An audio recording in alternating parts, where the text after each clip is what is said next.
Efésios capítulo 2, versículo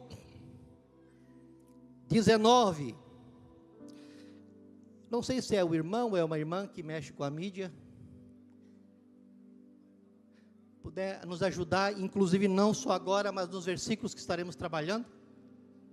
Puder colocar ali para nos auxiliar, eu agradeço de coração. Queridos, capítulo 2 de Efésios, versículo 19 diz assim: assim que já não sois estrangeiros, nem forasteiros, mas concidadãos dos santos e da família de Deus.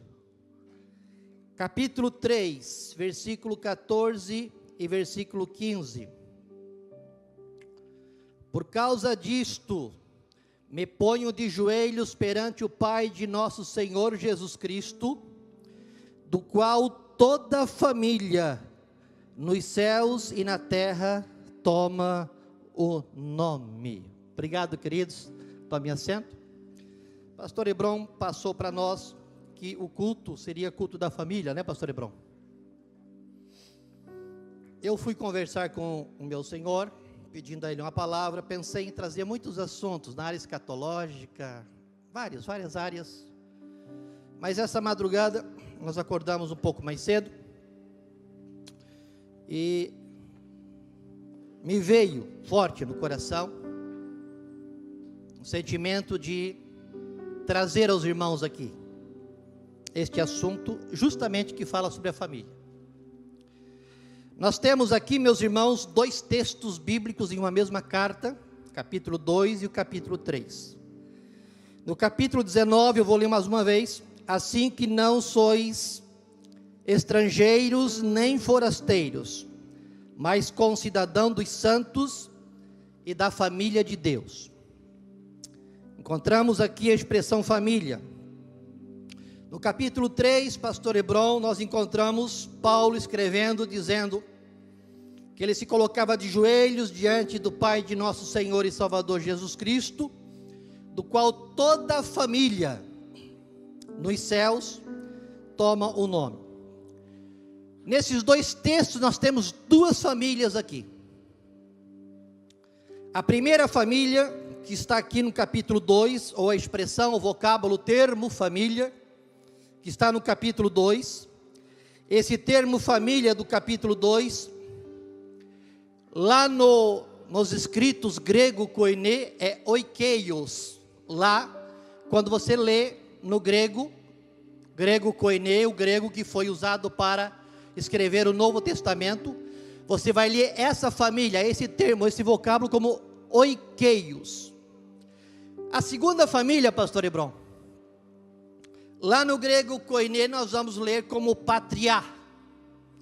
Vejam que os dois termos são traduzidos por família, mas um é oikeios e outro é patriá. Como isso seria possível? O segundo termo família, que é traduzido por patriá, é uma família originada de uma clã, de um chefe. Quando você lê na Bíblia a palavra patriarca, patriá mais arken, no grego, arken é chefe, arcanjo, arken, ângelos, chefe de anjos, patriarken, chefe de uma nação, porque a palavra pátria vem de nação, daí para o nosso português a palavra pátria, vem de nação. Essa oração que Paulo diz que faz, para que todas as famílias do céu e na terra tomem o nome de Deus, que eles possam conhecer profundamente a altura, a largura, o comprimento, a profundidade da glória de Deus. Eu não vou entrar nesse detalhe aqui para não ir muito longe, mas esse termo patriá, Paulo se refere a uma questão genérica em termos de família, família em termos de nações, família em termos de um todo, no céu e na terra, patriá. Ele faz a oração pedindo que todos possam ter o conhecimento profundo da glória de Deus.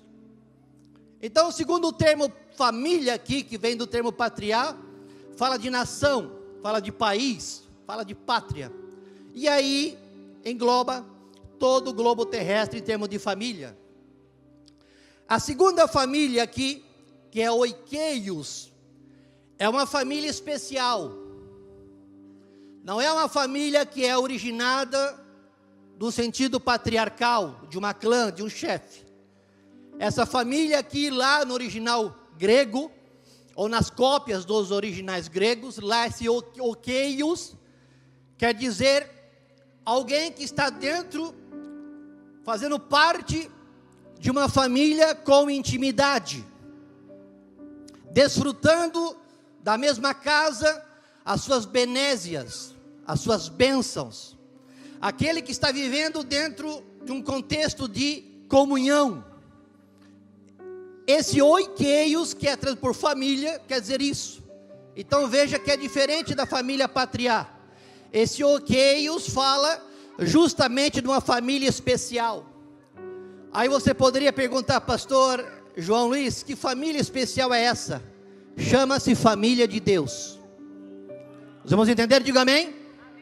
Esse Oikeios aqui se refere à família de Deus. Por isso que Paulo diz, assim que não sois mais estrangeiros, nem forasteiros, mas concidadão dos santos e família de Deus. Levanta a mão comigo, quero ver quanta família de Deus nós temos aqui.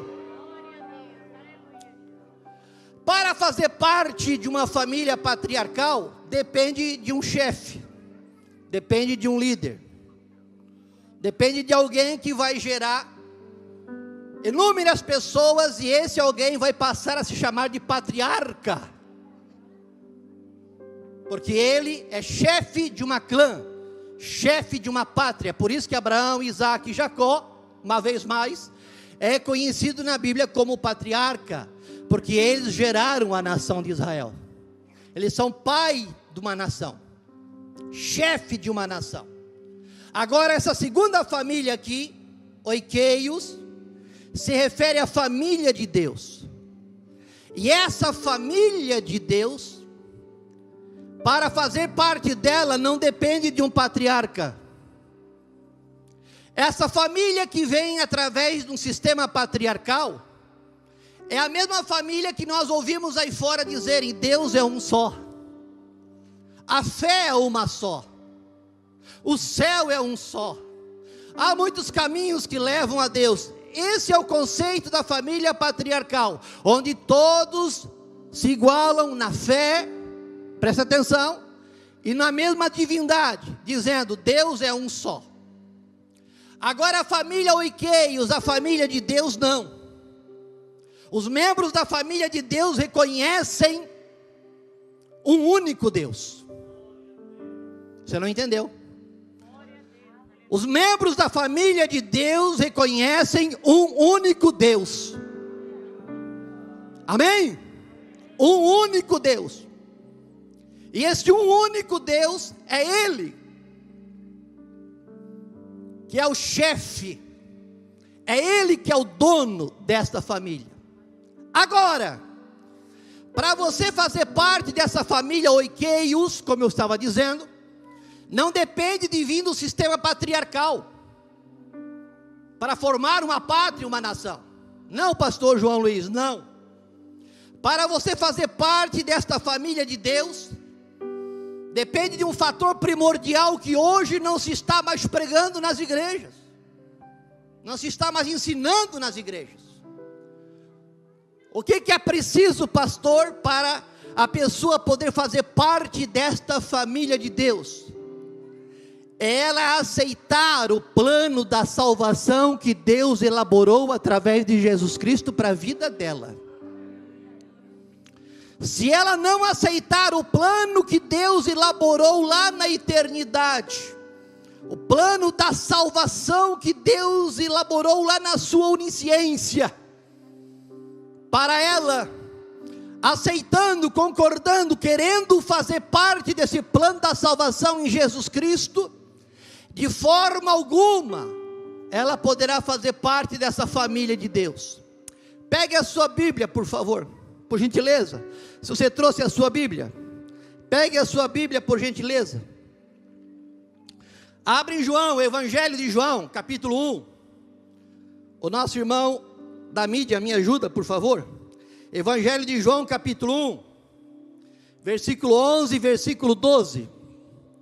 Evangelho de João, se puder ter ali a versão ao meio da revista corrigida, eu agradeço. Se não tiver, vamos usar o que tem lá, né? João capítulo 1, versículo 11 e versículo 12. Eu quero pedir, não se preocupe com glória a Deus e aleluia, com barulho, irmãos, porque eu quero que você saia daqui hoje abastecido e alimentado, como sempre tem saído, com a palavra de Deus, amém? Evangelho de João, capítulo 1, versículo 11 e 12, quem poderia ler bem alto, forte e bonito para nós? Pode ficar em pé e ler, vamos ver?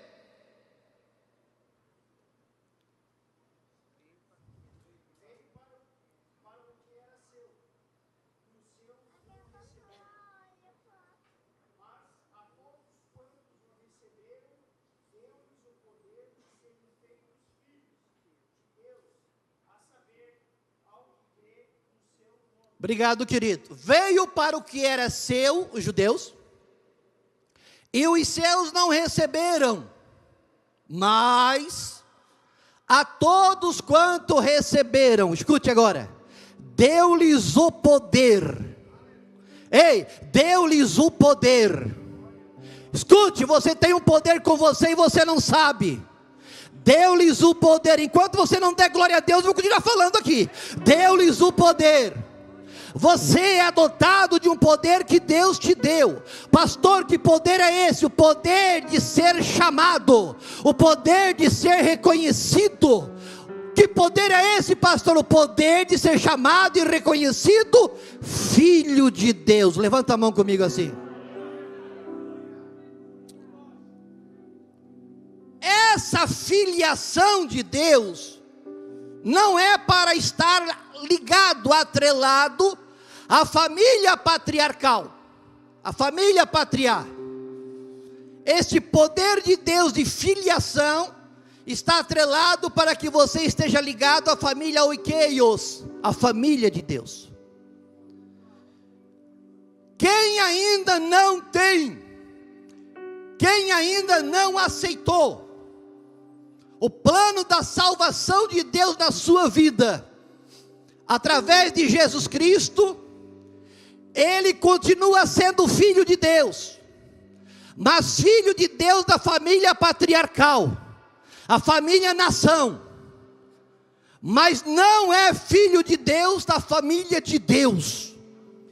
Por quê? Porque para ele fazer parte da família de Deus, ele precisa aceitar o plano da salvação de Deus na vida dele. E somente Jesus, escute, somente Jesus, Yahshua Mashiach, somente Ele pode pegar uma pessoa cuja filiação dela é natural, é patriarcal, e transformar ela em filho de Deus. Agora é importante você entender que essa filiação de Deus através de Cristo Jesus acontece através de uma adoção. Eu e você, escute, você vai ouvir coisa aqui que você nunca ouviu, mas escute, eu e você somos adotados por Cristo Jesus. Eu e você, escute, através de Jesus fomos adotados. Abra sua Bíblia por gentileza para nós em Gálatas. Eu já vou pedir para alguém ler para nós, por favor, Gálatas capítulo 4, versículo 4 a 7, por gentileza. Gálatas capítulo 4, versículo 4 a 7. Quem achou para nós? Gálatas 4, 4 a 7.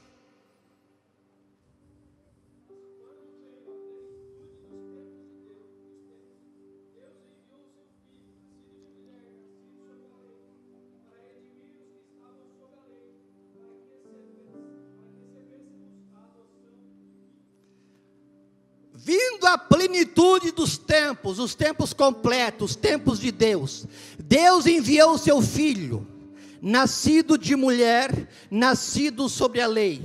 Por que Ele enviou o seu Filho? Para que através do seu Filho, escute aqui, nós fôssemos adotados para Deus. Vira para o teu irmão do lado e pergunta para ele assim, ó, diga para ele assim, ó, eu sou adotado, você é? Pergunta para ele, eu sou adotado, você é? Pergunta para ele. Já parou para pensar que nós somos adotados? Você já parou para pensar que eu e você somos adotados? Ei, sabe o que é o adotado? É aquele que não merece nada, é aquele que não tem direito a nada antes de ser adotado, mas vai lá uma família, vai lá alguém no orfanato, olha para uma criança, sem pai e sem mãe, ainda que tenha pai e mãe, mas largaram aquela criança, está lá, para ser adotada por alguém, se alguém quiser, e essa família acaba olhando para aquela criança e acha ela bonita, agradável aos seus olhos, tadinha, não merece nada, não tem direito de nada, mas o pai e a mãe dizem assim para o superintendente responsável pelo orfanato, eu quero adotar ele, eu quero adotar ela, e você que até então vivia no orfanato, sem pai e sem mãe, começa agora a viver dentro de um lar, começa a receber o amor de pai, o amor da família, começa a sentar à mesa e começa a participar dos banquetes, das benézias. Ei, você não está aqui porque você é merecedor, ou porque fez alguma coisa para merecer, você está aqui porque Deus se agradou de você. Nós estamos aqui porque Deus se agradou de nós, nós não somos merecedores de nada. E tem alguém que diz assim, eu vou viver minha vida como eu quero, da maneira que eu quero, a hora que eu morrer me acerto com o homem lá em cima. Nanina, não. Não é por aí. Eu e você fomos adotados. E quando Jesus nos adotou, eu quero ver mais uma vez, quantos adotados nós temos aqui? Levanta a mão. Quantos foram adotados? Quando Jesus nos adotou, porque eu e você entendemos o plano da salvação de Deus, porque eu e você reconhecemos que Ele morreu por nós na cruz do Calvário, porque eu e você aceitamos e quisemos fazer parte desse projeto de Deus chamado plano de salvação, e aceitamos estar dentro desse plano. Escute, isso chama-se livre-arbítrio, que eu e você temos. A única participação nossa no plano da salvação de Deus está no livre-arbítrio, que Deus mesmo criou e colocou dentro de cada um de nós. Ou seja, ninguém vai para o inferno porque Deus quer, as pessoas vão para o inferno por causa do livre-arbítrio delas, que não querem Jesus como seu único meio de salvação. Mas Deus, Ele pegou você e arrastou você da beira do abismo, e trouxe você e abraçou você e disse, não, você não vai para lá, você agora vai fazer parte do reino dos céus, porque Deus concedeu a você, e aceitou de você a tua decisão, o teu livre-arbítrio. Quando nós aceitamos, concordamos em fazer parte desse projeto de salvação, o Espírito Santo entra na nossa vida. Eu vou repetir. Quando nós aceitamos esse projeto de salvação, quando nós concordamos, eu quero morar no céu, eu entendo que Ele morreu por mim, eu compreendo que eu era pecador, distanciado, separado de Deus, e eu quero esse projeto na minha vida. Quando nós aceitamos esse projeto, o Espírito de Deus, o Espírito Santo, entrou no nosso espírito. Aí Paulo escreve a primeira carta aos Coríntios, capítulo 3, versículo 16, capítulo 6 e versículo 19, dizendo assim, ó, vós sois o templo de Deus, vós sois a casa de Deus, vós sois o templo do Espírito Santo que habita em vós, proveniente de Deus, e que não sois de vós mesmo. Aí eu quero perguntar para você, levanta a mão se você puder, quantas casas de Deus nós temos aqui? Diga amém. Diga comigo assim, eu. Não, está fraco. Diga eu. Sou casa de Deus. Mais uma vez. Essas verdades simples e fundamentais passam às vezes batido por nós, e nós não damos por conta da seriedade disso. Diga comigo, eu sou casa de Deus. Vira para o teu irmão e pergunta, você é casa de Deus? Pergunta para ele. Quando o Espírito Santo entra na nossa vida para fazer morada, para transformar o meu corpo em casa de Deus, em santuário do Altíssimo através do Espírito Santo, quando ele entra, escuta, vai acontecer algo tremendo, maravilhoso, glorioso, que na ciência eles usam o nome para se expressar esse processo de transformação, e que eles denominam de metamorfose. Metamorfose é quando aquela lagarta peçonhenta, horrível, que se você vê ela se arrastando na sua casa, a primeira coisa que vem na tua cabeça é pisar em cima dela. Mas aquela mesma lagarta peçonhenta, cheia de pelos ali, que se pegar na pele inflama, de repente ela vai construir um casulo, e ela vai ficar um tempo, pastor Hebron, naquele casulo. Ei, aquela lagarta peçonhenta, horrível, que todo mundo queria pisar por cima, vai sair uma linda borboleta.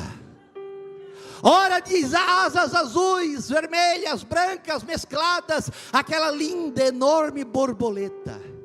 Ei, olha para mim aqui. Você já viu o quadro de lagarta por aí pendurado?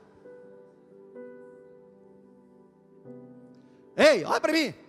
Você já teve em algum lugar, em alguma casa, que na sala tinha exposto um quadro envidraçado e que nele estava pregado as lagartas? Não, pastor. Mas já encontrou quadro envidraçado com borboleta, uma mais linda que a outra. Lá atrás não dá para dizer que aquela borboleta era uma lagarta, mas ali agora ela serve até de decoração para dentro de casa. Oi, para mim aqui. Quantas borboletas de Deus nós temos aqui, quero ver.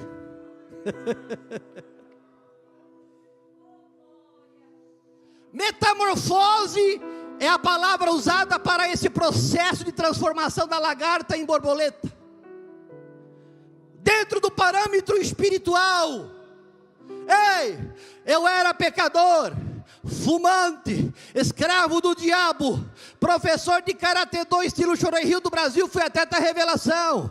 Eu era beijador de pé de santo, carregador de vela acesa, pregador de promessa. Ei, quando eu encontrei com Jesus, isso tudo foi mudado, transformado. Ei, não dá para dizer que agora esse homem que aqui está era. O que é isso? Chama-se, olha para mim, chama-se, eu vou dar o nome, porque a Bíblia dá o nome para esse processo chamado de metamorfose. Esse nome chama-se novo nascimento.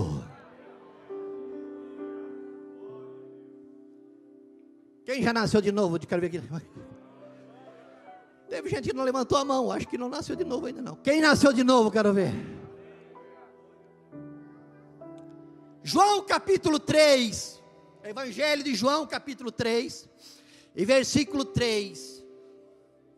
A Bíblia nos diz assim, que Jesus, ao conversar com aquele homem, ele é bem claro e bem categórico. Quem não nascer de novo, pastor Hebron, quem não nascer de novo, o que acontece, pastor? Não pode fazer parte da família de Deus. Quem não nascer de novo, não pode fazer parte da família de Deus. Pastor, mas não está assim lá. Está lá que quem não nascer de novo não pode entrar no reino de Deus. E você pensa que o reino de Deus é formado por quê? Pela própria família de Deus. Quem não nascer de novo, não tem, escuta aqui, não tem filho de pastor, não tem neto de pastor, não tem bisneto de pastor, não tem filho de presbítero, de irmã, filha de irmã, segunda oração, não. Se não nascer de novo, por mais que nasceu dentro de uma instituição religiosa, por mais que foi criado embaixo dos bancos, mas se essa pessoa não tiver um encontro real com Jesus, se essa pessoa não for compungida por ela e dizer: eu preciso de uma mudança, eu preciso do perdão dos meus pecados, eu nasci com o pecado original de Adão, eu preciso que esse pecado seja banido da minha vida, eu seja liberto dele, eu preciso abandonar esses costumes do mundo para servir a Deus. Se ela não fizer assim, é filho do pastor, é filho do evangelista, é filha da irmã de segunda geração, não vai chegar no céu. Porque o ponto de partida para a pessoa fazer parte da família de Deus está em ela nascer de novo.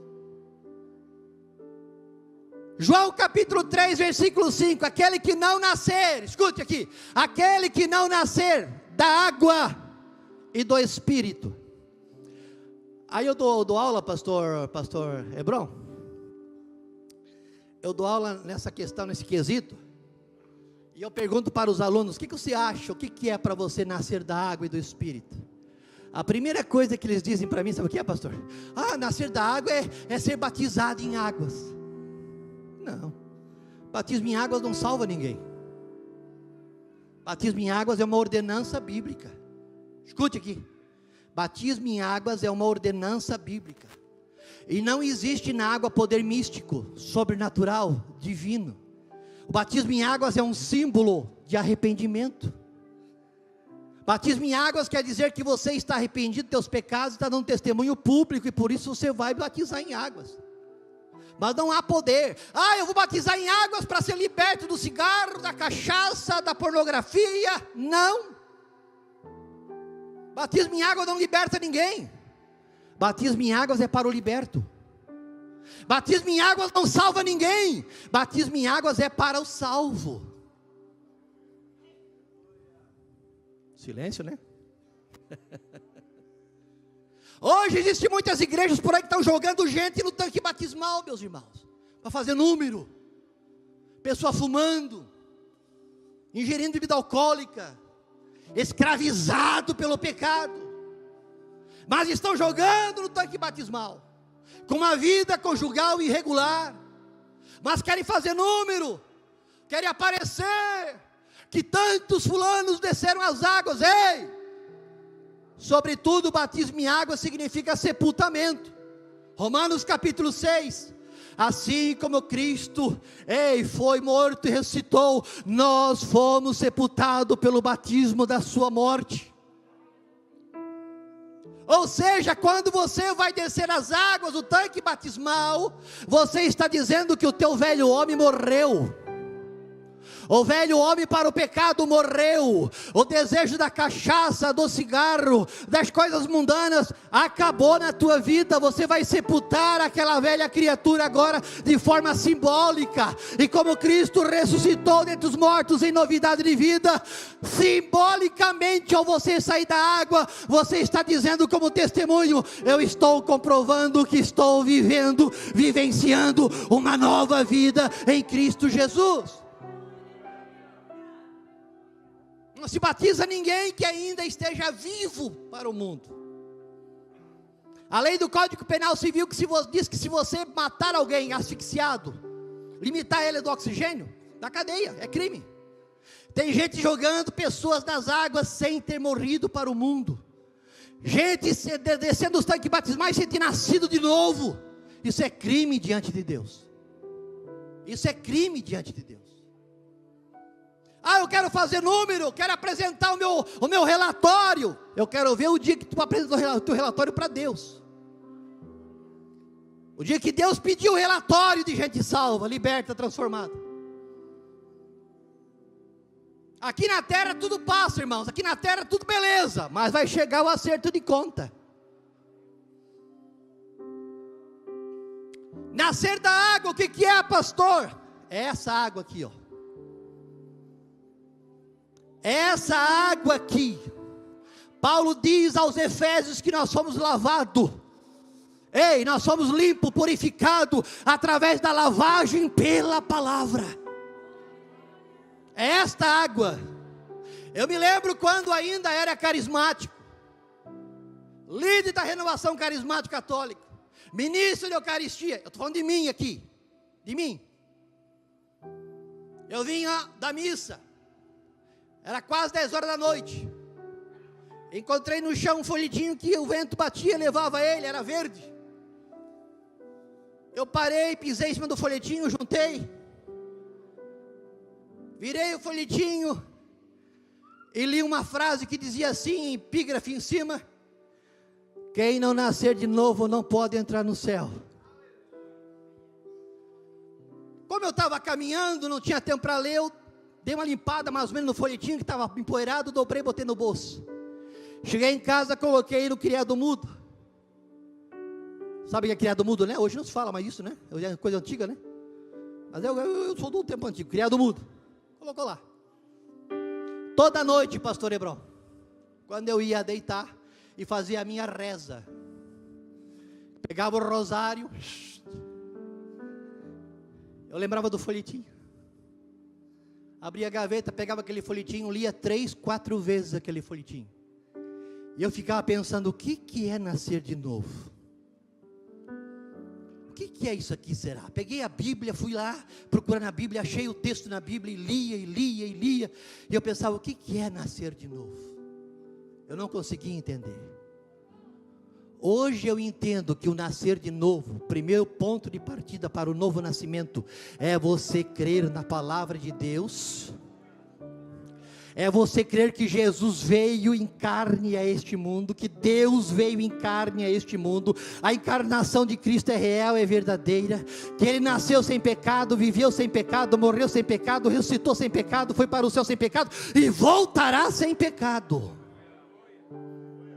É você crer na existência de Deus, como único e supremo ser e Senhor do universo, é crer.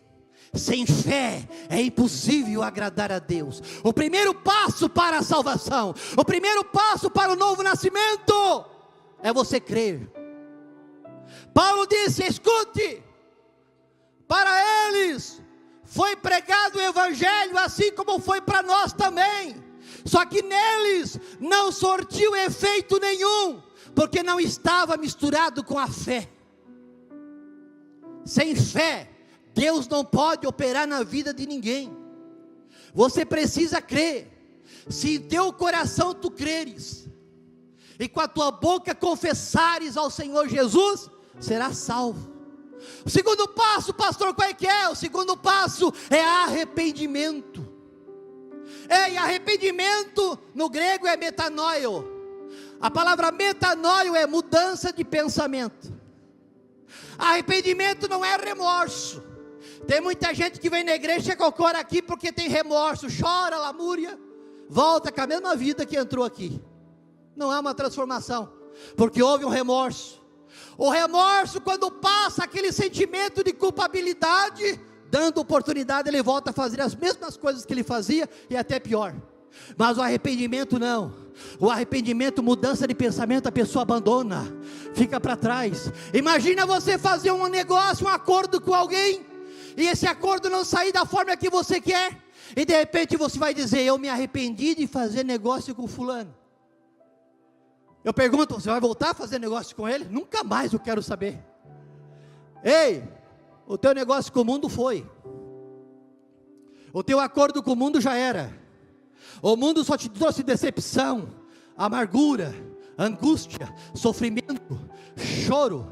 Ei, não quero mais saber de acordo com o mundo, abandona. Agora o meu acordo é uma nova aliança com Cristo, é um novo acordo com Cristo, é um novo acordo com Cristo. Este cálice é o cálice da nova e eterna aliança. É o cálice da nova e do novo e eterno concerto que eu faço com todos. Arrependimento, sem arrependimento Deus não pode trabalhar na vida da pessoa. Metanoia, mudança de pensamento, não quero mais saber, é daqui para frente. Pode vir o diabo para você dizer que é bom o mundo, você dizer, não, eu vim de lá, eu sei o que é lá, lá eu sofri, lá eu apanhei, lá eu chorei, eu sei, não quero mais saber. Agora o meu acordo é com aquele que vive e reina para todo sempre. E o terceiro passo, pastor, é conversão. Capítulo 3, 19 de Atos: arrependei-vos, pois, e convertei-vos. O que é conversão, pastor? É mudança de direção. Você estava indo para o pecado, você estava indo para o mundo, você estava indo para o inferno, com todos os prazeres que nesta vida possa te oferecer, porque oferece. E você de repente muda de direção. Você não quer mais ir para lá. Você não quer mais viver essa vida. Você muda. Fé, pastor Hebron, arrependimento e conversão. Sem esses três elementos aqui, escuta aqui, o Espírito Santo não pode entrar na sua vida. Sem fé, sem arrependimento, sem conversão, não tem como você fazer parte da família de Deus. Ser membro da família de Deus é alguém que creu, é alguém que se arrependeu e alguém que se converteu. Essa história que vem para a igreja e continua como estava lá fora, sem uma conversão, vem como está, mas não continue como está. Porque ainda, meus irmãos, escute, ainda o Espírito Santo está no meio da igreja. Ainda essa igreja é de Jesus. Ainda o poder de Deus está no meio da igreja. Ainda há uma igreja que ora. Ainda há uma igreja que tem temor de Deus. Esta família que é gerada pelo Espírito Santo, pelos méritos de Cristo no Calvário, que vai me adotar, vai me dar o poder de ser chamado filho de Deus. Ei, escuta aqui, eu passei a fazer parte dessa família, não daquela simples família lá fora patriarcal, não, da família de Deus. Quem vai morar no céu não é a família patriarcal, quem vai morar no céu é a família de Deus. Aí eu pergunto para você, pastor, você poderia perguntar para mim, pastor, mas que família de Deus é essa? Essa família chama-se igreja. Igreja, igreja, igreja, essa família chama-se igreja. Eu não vou entrar nos quesitos da origem da palavra igreja, mas escute aqui, ó. Você sabia que no tempo que Jesus disse para Pedro, capítulo 16 de Mateus 18, tu és Pedro e sobre esta pedra edificarei a minha igreja? Essa palavra igreja que Jesus usa ali, nos tempos do Senhor Jesus e até antes, lá no tempo da Grécia, ela não existia como uma instituição religiosa. A palavra igreja não existia, não era reconhecida, não era entendida como uma instituição religiosa. Não, pastor, não. A palavra igreja, o vocábulo igreja surge com os gregos, é eles que vão dar a palavra eclesia. A palavra eclesia é formada por dois vocábulos, ek e eclesia. Eclesia é chamado, ek para fora. Ek no grego é para fora de, eclesia é chamado, chamado para fora. Era uma reunião onde o rei mandava, escuta, era uma reunião onde o rei mandava os seus mensageiros levar os seus editos para as colônias, para os vilarejos. Escute aqui. Chegando lá, o mensageiro passava pelas vinhedas, pelas estradas, entre as casas e dizia: o rei tem uma mensagem, o rei tem uma mensagem. Lá estavam os colonos da roça, na colônia. Quando chegava em casa, lá no tempo da Grécia, até antes, lá no tempo assírio já acontecia isso aqui, lá no tempo da Síria. Quando chegava em casa, a família dizia para o colono: olha, a voz do rei está aí, porque era chamado esse mensageiro de a voz do rei. A voz do rei está aí. Eles se lavavam, se banhavam, luz elétrica não tinha, o azeite e o óleo era muito caro. Colono mais bem financeiramente tinha 2 ou 3 lamparinas de casa, mas os pobres tinham só uma. Aquela luz bem opaca, um breu dentro de casa. Eles tomavam, se lavavam, se banhavam, faziam a sua janta e iam para o local onde essa voz havia escolhido para passar o edito do rei. Era uma casa que tinha uma laje, também usada como eira, depósito de cereais, uma escada do lado da casa, e lá em redor daquela casa era um campo muito aberto, porque era um lugar estratégico, para que todos pudessem ouvir a voz do rei. Lá se reuniam 500.000 pessoas, todos saíam das suas casas com tochas acesas, mas lá na sua casa eles apagavam a lamparina e ficavam no breu, ficavam no escuro. Eles saíam do escuro das suas casas e vinham lá, tudo com tochas acesas. Imagine 500.000 pessoas com tochas acesas, o clarão que não dava. E lá então subia lá o mensageiro do rei, a voz, e abria lá o pergaminho, o papiro, e lia o edito do rei. Todo mundo ouvia as leis que o rei mandava. Quando veio o Império Grego, escute, quando veio o Império Grego, para essa reunião de pessoas, para essa saída das pessoas de dentro das suas casas, do breu das suas casas, para irem para essa reunião, na língua grega vão dar o nome de eclesia.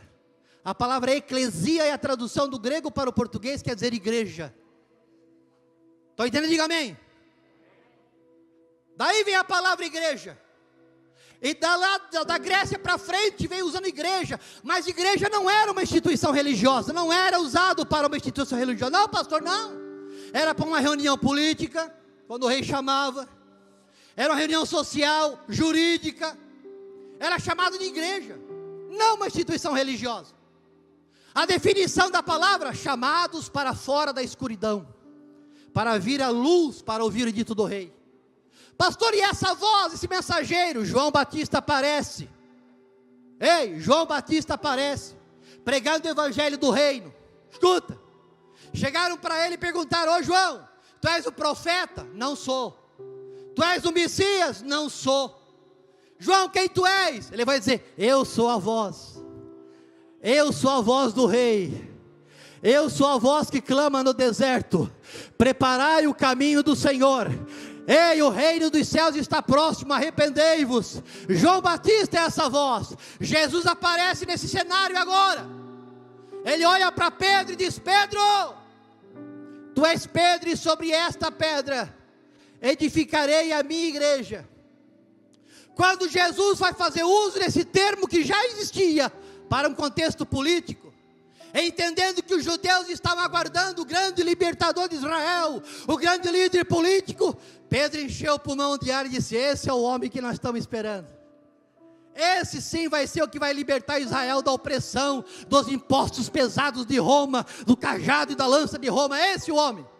Mas Jesus não está falando que ele vinha para ser um líder político, um grande reformador político, não naquele momento, não naquele instante, porque ele vai tomar essa palavra igreja, que a definição dela é chamados para fora da escuridão, para vir para a luz. Ele vai tomar esse termo para se referir à família de Deus, a igreja que ele estaria montando, a igreja que ele estaria construindo. Por quê? O próprio Pedro, na primeira carta de Pedro, capítulo 2, versículo 9, Pedro vai dizer assim, ó: vós sois a geração eleita. Olha para mim: vós sois a geração eleita, o sacerdócio do rei, vós sois a nação santa, o povo adquirido, chamado das trevas para a sua maravilhosa luz. A igreja é aquela instituição da qual foram chamados da escuridão do pecado, das trevas do mundo, para vir para a luz do evangelho. Hoje, quando nós olhamos igreja como família de Deus, muita gente, queridos, estão enganadas, sendo ludibriadas até mesmo pelo próprio inferno, pelo próprio diabo, com essa palavra igreja. Eu sou dessa igreja, eu nasci nessa igreja, eu cresci nessa igreja, e se esconde atrás de uma placa denominacional, com cartãozinho de membro, rol de membro, batizado em águas, participa da ceia, toca na banda, mas eles estão dentro de uma igreja, escuta, hoje, mas não fazem parte da igreja de Cristo. Por quê, pastor? Porque hoje nós entendemos que há dois tipos de igreja. Qual igreja, pastor? A igreja organismo. A igreja organismo é a família de Deus. Não sois mais forasteiros e nem peregrinos, mas sois cidadãos da família de Deus. Isso é igreja, nasceu de novo, transformado, liberto. Bom, e a igreja é a organização, pastor, aquela que tem CPF, estatuto, regimento interno. Essa é a roupagem da igreja espiritual. Essa é a igreja organismo. É a roupagem apenas. Ei, essa igreja organização vai ficar, vai subir a igreja organismo, vai subir a família de Deus, vai subir os salvos, vai subir os santos, vai subir aqueles que nasceram de novo, vai subir aqueles que foram adotados por Deus. É esse que vai, pastor, que vai ficar. Não vai ser a igreja de Cristo, não vai ser a família de Deus, vai ser uma igreja organização, com todos os seus aparatos legais para funcionamento. Vai ter gente nessa igreja? Vai, porque estão confiando em placa denominacional, em carteirinha de membro, estatuto, regimento interno. Ei, mas não tem comunhão com Deus, não tem intimidade com o Espírito Santo, não foram adotados, fazem parte da família patriarcal, a família lá de fora, mas a família de Deus de verdade, eles não fazem parte. A ideia que o Senhor vai tirar a igreja do meio de uma igreja, não existe. Não, pastor, eu vi no púlpito, muitas vezes pessoas, porque Deus vai tirar uma igreja do meio da igreja. A igreja que vai subir é a igreja de Cristo. A que vai ficar não é igreja, é apenas um movimento evangélico, é apenas uma instituição religiosa. A igreja de Cristo é povo chamado para fora. Esse negócio que vem na igreja, ouve a palavra, a benção e tal, e depois na segunda-feira está lá no mundo de volta, pecando, vivendo na orgia.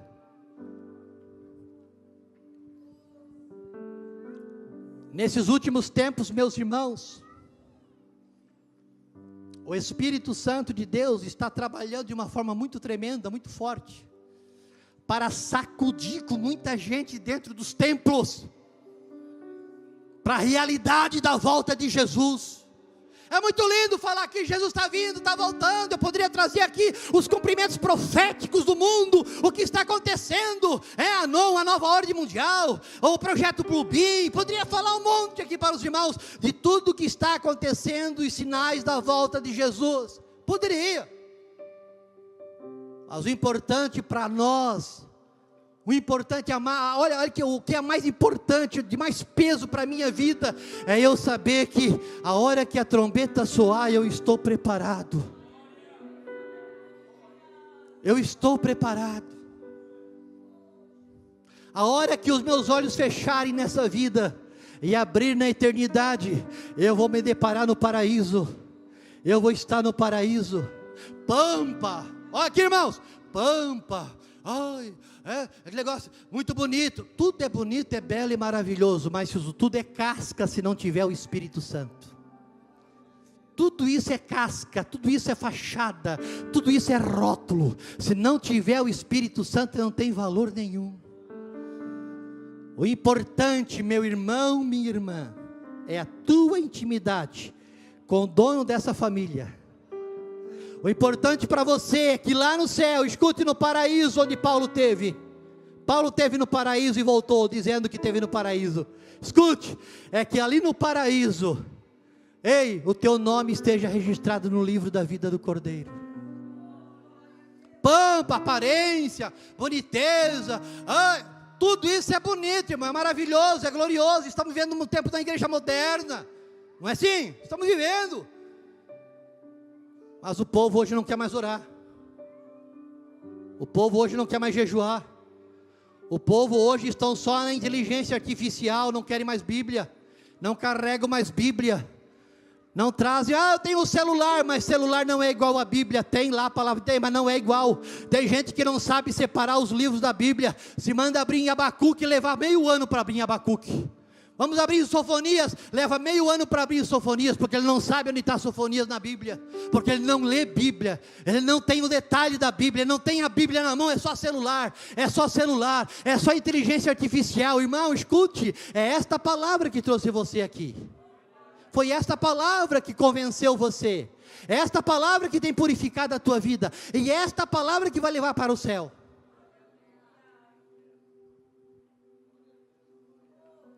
Família, irmãos, escute, família é mais do que um sistema patriarcal, pastor Hebron. Família é mais do que um sistema patriarcal. Eu tenho a minha família, parentes e tal. Escute o que eu vou dizer agora, escute. Eu tenho a minha família, sistema patriarcal e tal. Agora, a minha família de verdade chama-se igreja. Os meus irmãos chamam-se igreja. Jesus! Oi, estão lá fora aí, ó. Tua mãe e teus irmãos vieram te buscar. Jesus olhou para os discípulos e disse: quem é minha mãe e meus irmãos? Duro, né, pastor? Hein? Idolatro a Maria e falo da Maria. Esqueceram que Maria foi buscar Jesus com medo que matasse ele antes do tempo. Ela desce 60 quilômetros. Ela vem de Nazaré até Cafarnaum. Eu tive lá em Nazaré, tive em Cafarnaum. Ela desce 60 quilômetros de Nazaré para Cafarnaum. 50 metros da beira do mar, casa de Pedro. O bafafá era tão grande, o movimento era tão grande.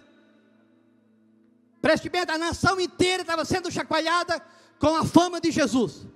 Maria e os irmãos com medo, desceram, fizeram 60 quilômetros, vieram até Cafarnaum, para tentar convencer Jesus, para largar esse negócio aí. Vamos para casa, filho, vamos com nós, vamos voltar. Os irmãos acham que Jesus falou aquilo de graça para os seus discípulos. Quem são a minha mãe e meus irmãos? Ele sabia o que eles queriam. Quem é a minha mãe e meus irmãos? Apontou para os discípulos, esses aqui, ó. Esses aqui é minha mãe e meus irmãos, todos aqueles que fazem a vontade do meu Pai. Esse é minha mãe e esses são os meus irmãos. Fique em pé, por favor. Eu falei no começo da palavra que eu não estava preocupado com pulo, salto, mas eu quero que você saia daqui essa noite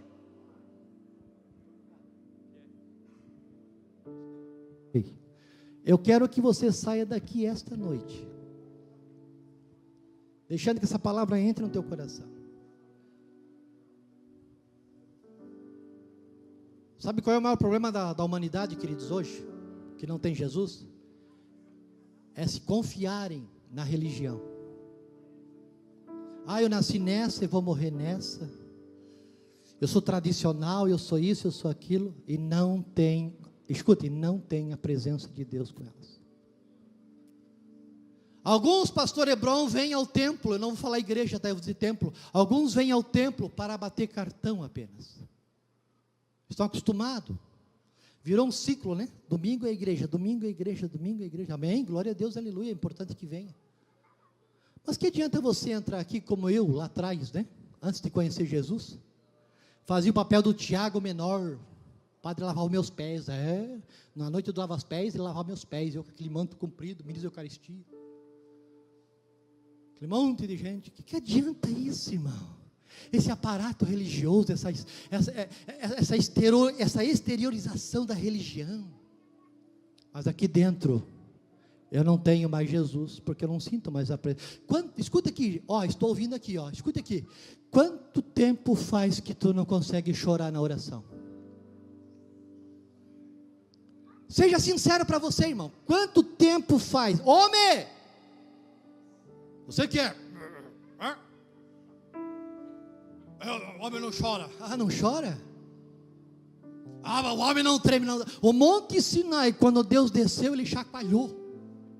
Na presença de Deus não tem durão. Quanto tempo faz que você não pega a Bíblia para ler em casa com a família? Família de Deus. A gente fala assim, eu vou lá para me reunir com a igreja. A igreja é a família de Deus. A igreja ela é composta por família. A célula mãe da igreja é a família. Agora escute, a verdadeira igreja começa lá na minha casa. É lá que começa a igreja. Aqui é uma extensão dela, irmãos. Aqui é uma extensão. Mas lá em casa eu não tenho mais Bíblia. Lá em casa é o Zap Zap, é o Instagram, é o Kawaii, é o TikTok. Menos Bíblia. Passo horas e horas menos na Bíblia. Pastor, mas eu não entendo a Bíblia. Então faça um curso bíblico. Procure aprender, se interesse. Chame o pastor Hebron. Pastor Hebron, eu não entendo essa passagem bíblica aqui, o senhor pode me explicar? Ele vai explicar para você. Tem dias, meus irmãos, que o telefone liga e desliga lá em casa. E aí é 1 hora e meia de gente no estado e fora do estado. Pastor presidente, inclusive, me ligando: pastor, eu li um texto aqui, não consegui entender, o senhor pode me dar para mim o significado? E ali eu explico, eu falo com muito amor, com muito carinho, porque o meu interesse é que o povo conheça a palavra de Deus, tenha prazer pela palavra de Deus. A prefeita da cidade hoje, pastor, a prefeita do município hoje, foi minha aluna, cursou comigo teologia.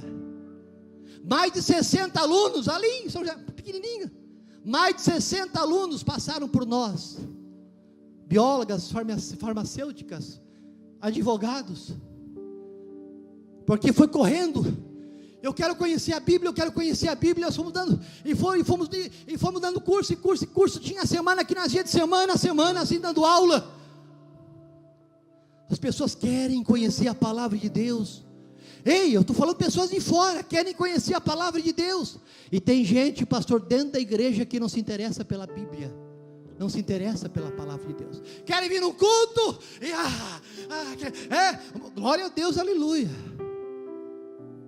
Mas o alimento da alma é Bíblia.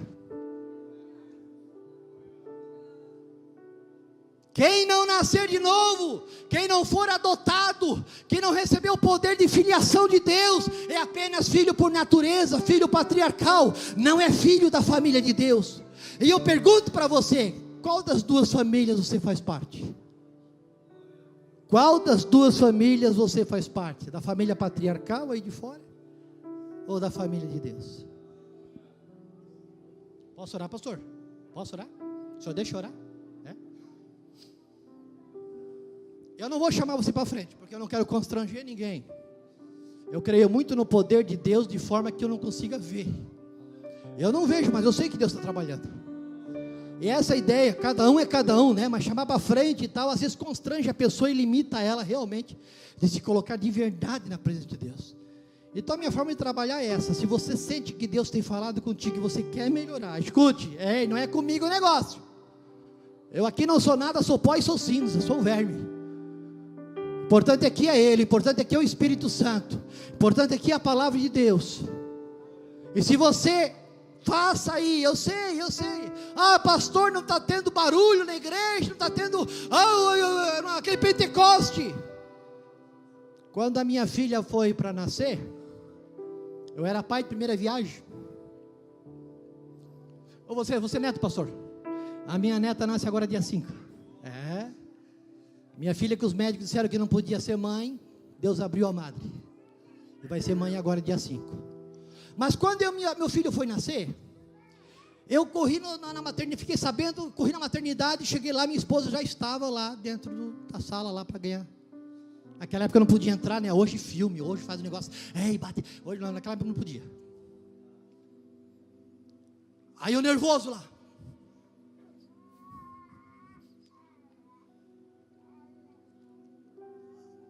Aí passou a enfermeira e eu chamei, enfermeira! Ela fez,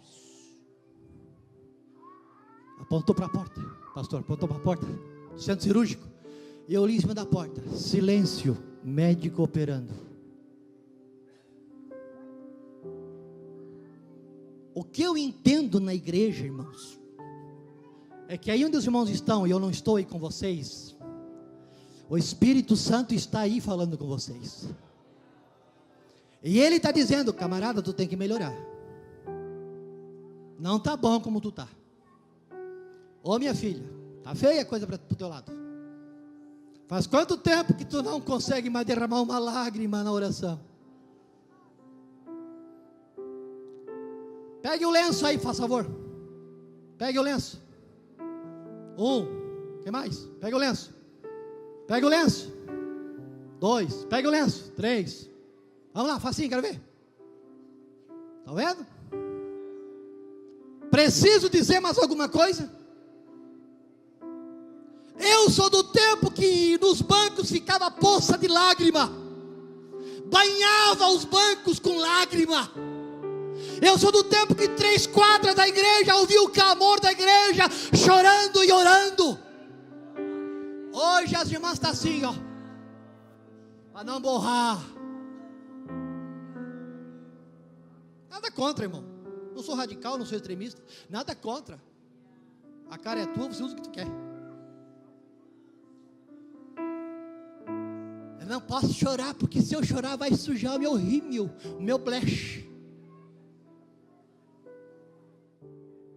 Aí você vai para a Bíblia vai dizer assim, ó, bota a tua boca no pó e clama, quem sabe assim haverá esperança. Para de fricota, irmã. Uma geração de Nutella, uma geração de Maria Mole. Nós precisamos mais do que nunca rever a nossa situação espiritual com Deus. Está na hora de acordar. Porque Jesus vai vir e muita gente vai ficar nos bancos. Porque querem apenas o lado society, o lado social, a exteriorização da religião. Não, religião não pode viver na exteriorização, é aqui dentro, ó. É aqui dentro. Jesus aparece, escuta pastor, para terminar aqui, ó. Jesus aparece no último dia da festa. Lá com os judeus, e os judeus com aqueles aparatos todo. Olha aqui, os judeus com aqueles aparatos todo. E no último dia eles traziam aqueles cântaros de água e derramavam no altar, aquela ação religiosa, tradicional, exteriorizada, aqueles aparatos religiosos, e tal. E Jesus aparece, estão lá, aquela religiosidade toda, aqueles aparatos, aquela exteriorização da religião e aquela água sendo derramada. Jesus levanta-se no meio da festa e diz assim: quem tem sede, venha a mim e beba. Quem beber da água que eu lhe der, escuta agora, nascerá dentro dele, é dentro, não é fora, dentro dele uma fonte que jorre para a vida eterna. Então, se você nessa noite entende que aqui, ó, um simples mortal, cheio de falhas e fraqueza, mas instrumento na mão de Deus, está sendo usado pelo Espírito Santo, que está chacoalhando com você aqui, com as tuas estruturas. Ah, mas pastor, não vejo barulho. Mas eu sei que Deus está falando contigo. Deus me chamou para o ministério do bisturi, irmão. O que é isso, pastor? É aquela ferramenta que o médico usa para ir lá, ó, fazer aquela cinzão lá dentro, lá. Eu quero orar agora. Aqui temos pessoas na frente. Eu quero perguntar: tem alguém nessa noite que não tem Jesus na vida? Ou seja, que não é evangélico? Tem alguém? Levanta a mão assim. Tem alguém que não é evangélico? Quero ver. Tem alguém? São todos evangélicos? Todos? Muito bem. Agora, se você entende que Deus está falando com você, eu não quero constranger. Vieram alguns irmãos aqui na frente, bem-vindo. Mas eu não quero constranger você. Se você sente que Deus está falando contigo, dobra o teu joelho e no banco você está. E te apresente para Deus nessa noite. Eu não vou insistir não, irmão, porque eu creio no poder da palavra. É você e Deus. Se você sente: eu preciso melhorar, eu tenho que melhorar, eu quero mudar, eu quero parar dessa correria, desse vai e vem e não dá tempo para Deus, eu quero melhorar, dobra o teu joelho aí no banco onde você está agora, e eu vou orar por você.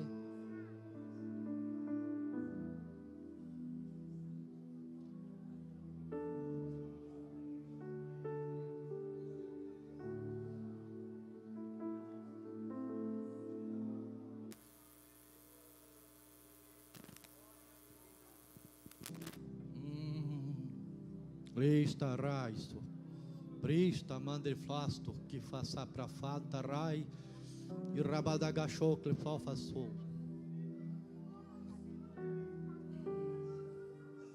Degedavada vazou.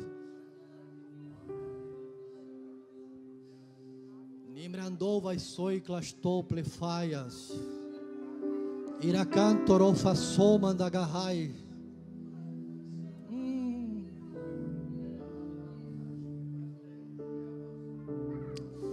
Pai celestial, levanta a minha voz em oração, Senhor, crendo nesta noite, aqui no ministério da Assembleia de Deus de Içara, que a minha oração, Senhor, esteja entrando, penetrando no trono da tua graça, que é Cristo Jesus, teu único Filho. Eu oro a Ti nessa noite, depois que ministrei, Senhor, esta palavra que nos deste, para ministrar aos corações. Não eu, Senhor, mas Teu Espírito Santo, que é o que convence o homem do pecado, da justiça e do juízo. O Teu Espírito Santo, que é o querido Espírito Santo, que é o ministrador por excelência, o professor por excelência. Eu oro a Ti nessa noite, e peço, Senhor, que Tu vá ao encontro dos meus irmãos e das minhas irmãs. Senhor, o que estiver preciso ou precisando, Senhor, ser consertado, arrumado, endireitado, aplanado, que o Senhor faça nessa noite pelo Teu Espírito Santo. Senhor, que vidas saiam daqui esta noite, Senhor, convencidas pela Tua palavra, a terem uma vida melhor, Senhor, uma vida de mais de despertamento na Tua presença, de viver uma vida, Senhor, de acordo realmente com a Tua palavra, e que a negligência espiritual seja banido da vida dos meus irmãos e das minhas irmãs. Estamos vivendo um tempo, Senhor, em que a Tua igreja está caminhando para o final, Senhor, para o arrebatamento, Senhor. Estamos vendo os sinais acontecendo, e que está nos mostrando a Tua volta. Estamos mais perto do que nunca, Senhor, da Tua volta. Que a Tua igreja dessa geração atual, que a Tua igreja dessa geração presente, que a Tua igreja dessa geração da figueira brotada, Senhor, possa, Senhor, estar com seus olhos levantados, atento, vigilante para a Tua volta, e que a vida espiritual de cada qual, Senhor, esteja de acordo com a Tua vontade. E eu agora me coloco junto com os meus irmãos e peço a Tua misericórdia, a Tua compaixão, o Teu amor cada vez mais sobre nós. Nos ajuda, Senhor, a Te servir, nos ajuda a andar na Tua presença, nos ajuda, Senhor, a sermos mais santos, nos ajuda, Senhor, a termos mais compromisso e responsabilidade com o Senhor e com a Tua palavra, nos ajuda, Senhor, a Te agradar. Pai Celestial, em nome do Teu único Filho, em nome do Senhor Jesus Cristo, nós oramos a Ti e pedimos para a glória do Teu nome, em nome de Jesus, amém e amém.